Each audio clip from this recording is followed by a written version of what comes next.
धनुष भंग। उदित उदय गिरि मंच पर, रघुबर बाल पतंग।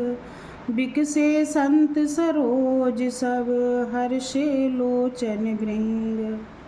तुलसीदास जी कहते हैं कि सीता स्वयंवर में धनुष भंग के समय उदयागिरी मंच पर श्री रघुनाथ रूपी बाल सूर्य उदित हुआ, जिससे सभी संत रूपी कमल विकसित हो गए और उनके नेत्र रूपी भौरे हर्षित हो गए।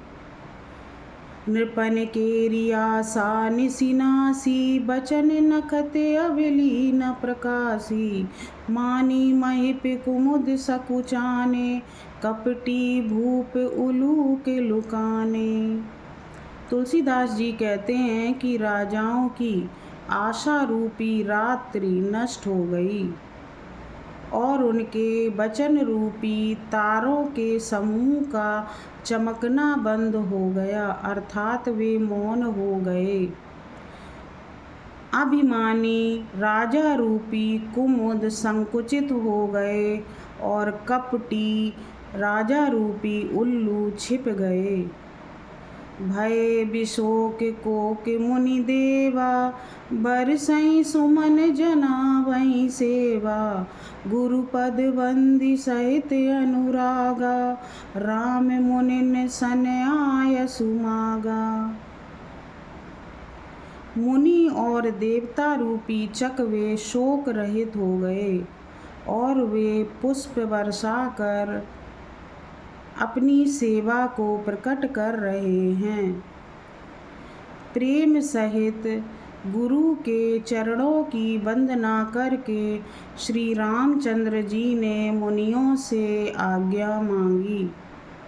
सहज ही चले सकल जग स्वामी, मत मंजुबर कुंजर गामी।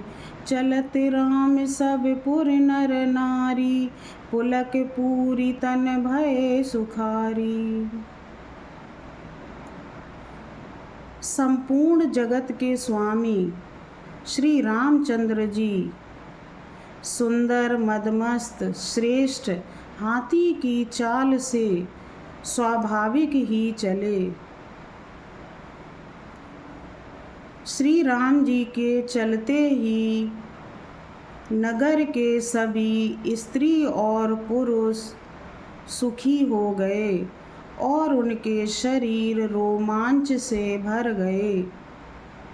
बंदी पितर सुर सुकृत संभारे, जो कछु पुण्य प्रभाव हमारे। तो शिव धनु मृणाल की नाई, तो रहूं राम गणेश गोसाई। पितरों और देवताओं की वंदना करके उन्होंने अपने पुण्यों को संभाला और बोले कि हमारे पुण्यों का जो कुछ भी प्रभाव हो, तो हे गणेश गोसाई श्री रामचंद्र जी शिव जी के धनुष को कमल की डंडी की भांति तोड़ डालें। प्रस्तुत काव्य पंक्तियों में गोस्वामी तुलसीदास जी ने श्री रामचंद्र जी के आकर्षक व्यक्तित्व का वर्णन किया है। दोहा और चौपाई छंद का प्रयोग है, वीर रस और श्रृंगार रस का प्रयोग है, रूपक अलंकार का प्रयोग है, अवधी भाषा का प्रयोग है।